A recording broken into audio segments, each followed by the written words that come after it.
So while I still can, I thought I'd do a little tour of the last payphones in Long Island City. There are 6 of them,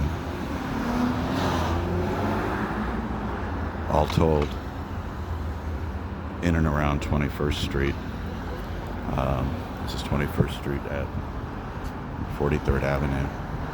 And there's another one block up. And then there are 4, or at least there were 4 last time I was there. Shouldn't be surprised if they're gone by now, but this one is a miserable, useless hulk. Has not had dial tone for a long time. It's completely gutted out. This is where the cellular router would have been. A lot of folks don't know this, but payphones today in New York are pretty much all cellular. They transitioned that over the course of a few years, I guess for efficiency's sake. And on account of that, numbers like this that are printed on the phone are virtually never accurate. They never reflect what caller ID would show if you made a call from this phone. Because when they switched them all to cellular, I guess it was too much trouble to port the numbers. This one, I'm sure, has seen a lot of interesting phone calls. When I say Long Island City, there is a bit of a small, tiny amount of controversy over what constitutes the border between Astoria and Long Island City. I don't really have an opinion on the matter, but to me, Astoria ends at Queens Plaza. But even there, I've expanded my definition of Astoria over the years. I used to think it ended at 39th Avenue. But anyway, but if you ask me, we should just combine the 2 areas and call the whole area ASLIC. A-S-L-I-C. So this phone is obviously a disaster. I had used this phone in the past. It used to work. But it's probably been about a year now since there was dial tone here. The artwork and looking down on this phone is pretty cool, though. There's some more. There is a lot of good street art around here. It's been known for that for a long time. This area, that is.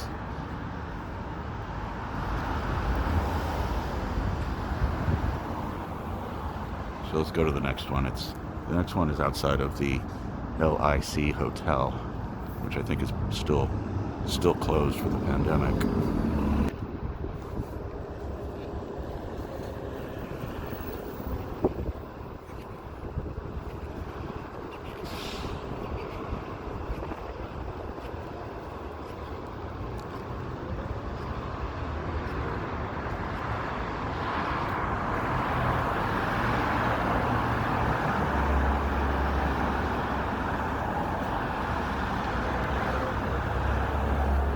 Somewhere around here, maybe in this building, the yellow building, there is an elevator museum.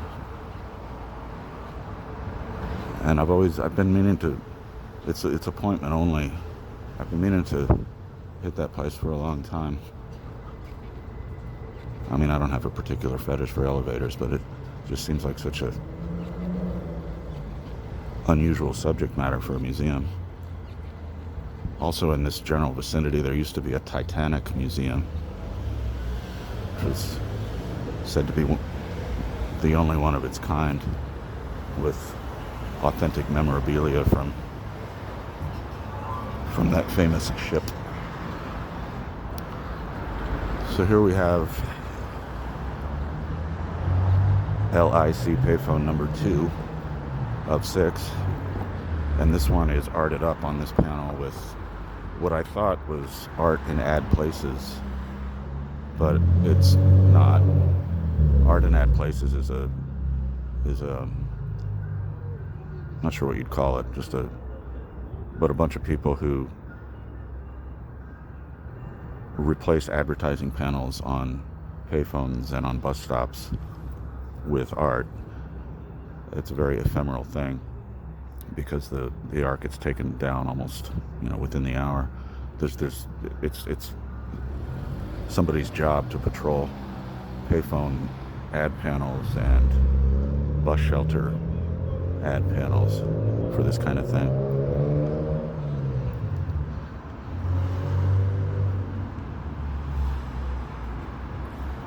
And there's a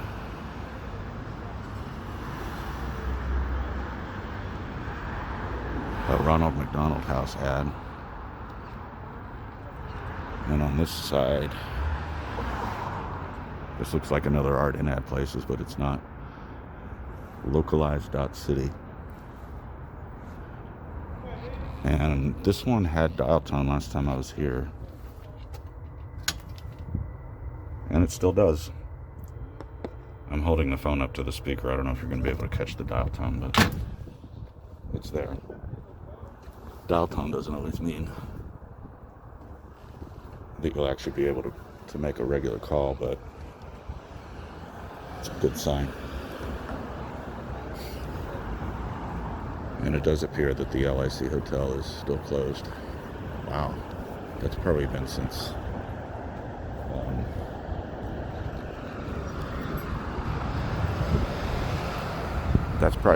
March, I think. Yeah, March 20th. Look at that. How can this place still survive?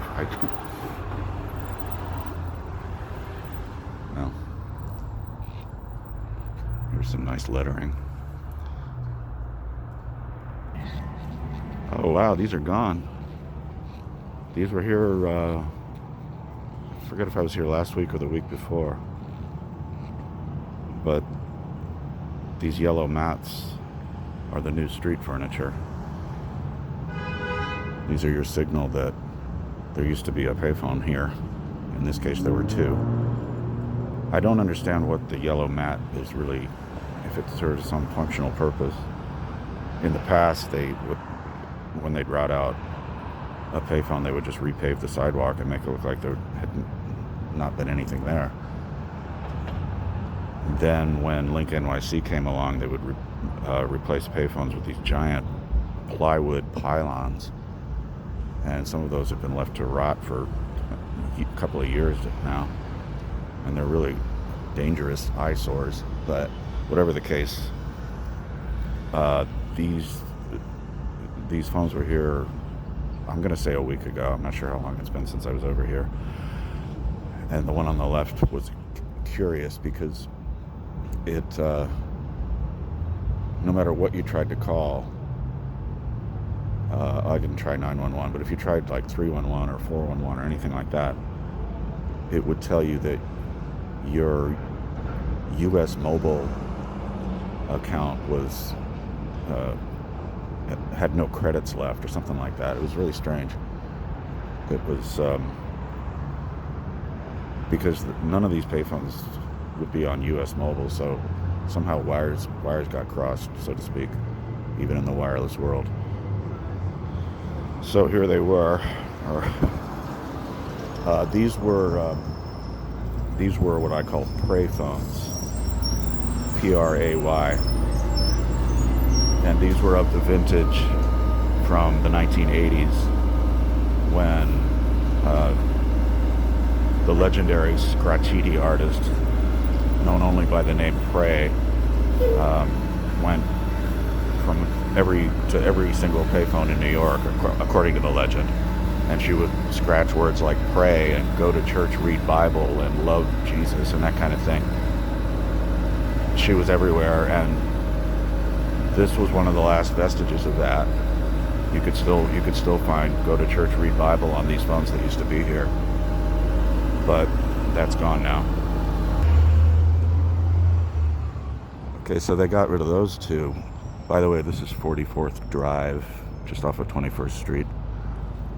So they got rid of those two, but across the street, a couple of survivors. I would bet not for long. And these had been trusty, reliable phones for me. I used to use them a good amount. But they haven't had dial tone for a long time. That's a proud pigeon. Now here, I'm not sure if this is art in ad places or not, but this is one of the phones where to my knowledge, actually, it's the first art in ad places installation that I ever encountered in the wild. It had I forget what it was now. It was a quote from a novelist, I think. The thing about the art in ad places is it's a very ephemeral form of vandalism, but nobody's getting hurt and no damage is being done. So, by my account, that makes it okay. Although I've lightened up in my attitude about this kind of thing. And it's when you call it vandalism, I mean, the way it works is all these artists have a key, and the key is generic across all these things. It's not like it's not like they're picking locks or copying keys. One size fits all for all these type of display advertising enclosures. And this, again, like the ones they used to be across the street, this is a Payphone. Although you don't find the word pray on this one, you find go to church, read Bible, and I'll get to that in a second. Yeah, no dial tone here. And again, these the numbers that you see here would not have been what showed up on caller ID. Oh, you know what? This is not a Payphone, although it's the style. Oh, here she is. Here she is. You can barely see this, I know, but it's like a subliminal message. Let me see if I can line this up. Yeah, there it is. Go. There it is. Go to church. Read Bible. Yeah. Oh, there you saw it. These are the last vestiges of prey. And honestly, I think she belongs in a museum. The commitment and just the pure grit that went into this message that she was sending out, and which is still being received today, as this little demonstration illustrates, is really epic, I think. You can see where this ad display panel has been vandalized and graffitified, and there's no ads on this side.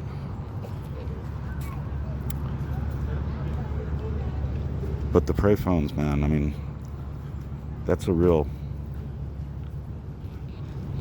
piece of the fabric, if I may get all high and holy about it. A piece of the fabric of the city street.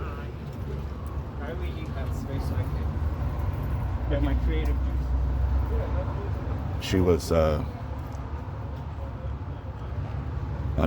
she was described as an elderly, vagrant white woman, and what they used to call, before it became non-PC, they used to call her a bag lady. And honestly, I didn't know that was not considered PC anymore until, oh wow, you do see it here. Wow.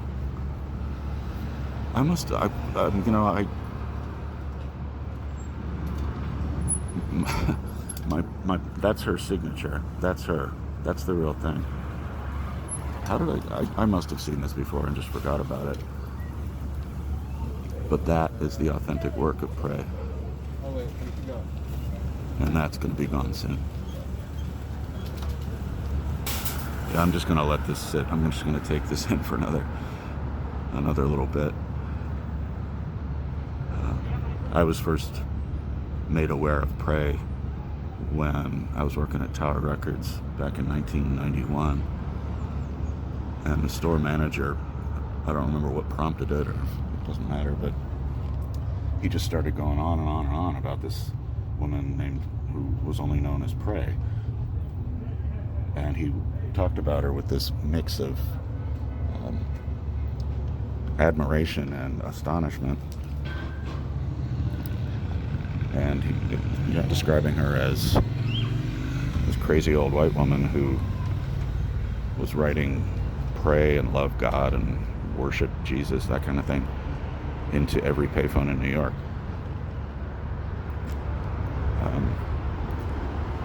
This is really, I mean, I don't like to get all nostalgic or anything, but a payphone enclosure like this really is a piece of history, a piece of urban history. Now, if you look at it closely, you'll see that you'll detect that the fat ad panels on the sides were added later. If you saw a picture of these phone booths from the 1980s when they were first put out here, those ad panels weren't there. And the solar panel on top is also a relatively modern innovation.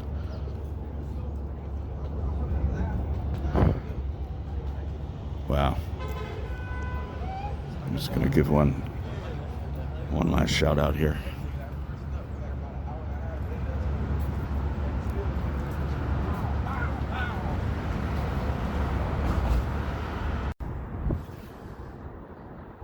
Now, I am no fashion statement, but even by my standards, I look like a fucking slob today. My pants don't fit. I'm wearing white socks with sandals. The shirt's all crumpled. And what the hell am I doing with a pink visor on my head? But the pants don't fit because I've lost a lot of weight. And it's not been intentional. I'm not trying to lose weight. I don't care too much about my body image or my self-image. It just happens. I have an anxiety metabolism that causes my body to eat itself. Anyway, this is what I look like today. Alright, so that's it for the Long Island City tour of LIC's last 4 payphones. I said there'd be 6, but and there would have been 6 if we did this last week, or maybe 2 weeks ago. But with 2 casualties since my last visit over there, we're down to 4, and only 1 dial tone. Just wanted to summarize what I know about Pray, or what I think I know about Pray. Nobody really knows much about her, but nobody knows her name. And she was probably, disturbed. She was probably unstable. To me, that doesn't take anything away from the sincerity of her message. And I'm not religious like I used to be, and I think part of the reason she made such an impression on me back in 91 when I first started seeing her was I was much more prone to religious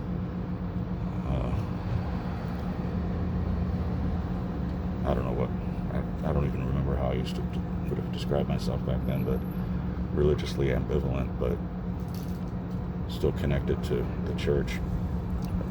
And that hasn't been true for a long time, but whatever the case, she's often described as a 1980s phenomenon, but she was actually active from the 70s, from the early 70s. The first mainstream mention of her in mainstream media was probably I believe it was a 1973 article in the New York Times, which described etchings of go to church, read Bible, and pray and love God and all that kind of stuff at a park somewhere on just 2nd Avenue in the 30s, I think. And that almost aligned with the story that she had been a nurse in the psych ward at Bellevue, which is over on 1st Avenue, but it's close enough that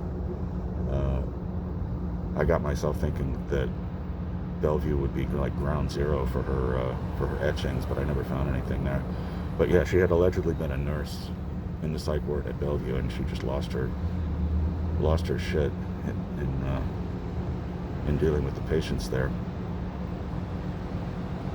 Is that true? I don't know. That's sort of word on the street type of talk from fellow writers. If you're not familiar with the term writers, is what street artists and scratchity types are called. So I think I might have said this earlier, but I was first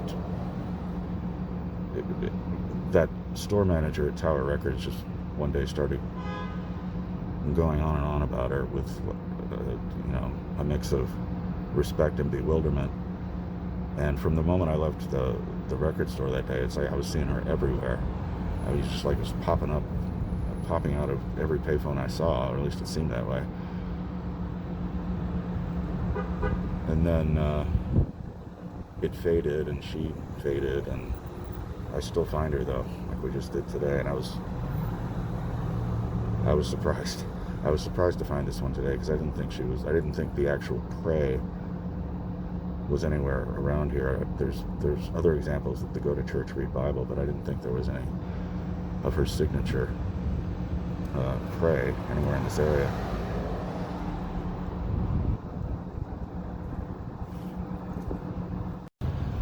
All right, just a couple of last comments about prey, and I'll let it go.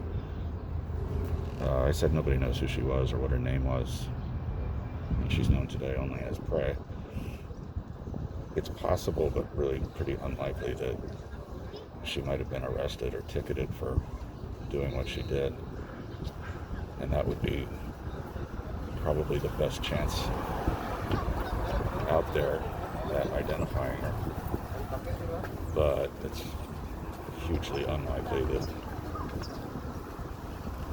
that happened. There's some discussion or disagreement, whatever you want to call it, about whether all these etchings were really the work of one person. And I tend to believe that it was. There's no way to know, but it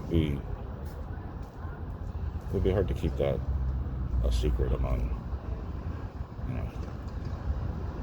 a network of people. She and there was also, I take it on with good authority, I guess, that there was a Wall Street Journal article from 1983 or 1984, which that article, by my estimate, for what it's worth, was one of the more seminal pieces of writing about phone booths and payphones in America. But in that article, among other things, one of the guys who actually went out and maintained the phone booths in those days made some comments about Prey, and made comments about that little phenomenon, and he asserted that it was the work of one person. Yes. And I was trying to meet you, and it's telling me. I wouldn't know what observations or what inferences led him to that conclusion, and it would be interesting to know more about what led him to that conclusion. But if he thought it was one person, he would know. He'd be in the best position to know. All right, so I had said I wasn't going to talk about Prey anymore, but just one last thing. What inspires me and impresses me and lingers in my mind about her work is that it's over time it's become subliminal.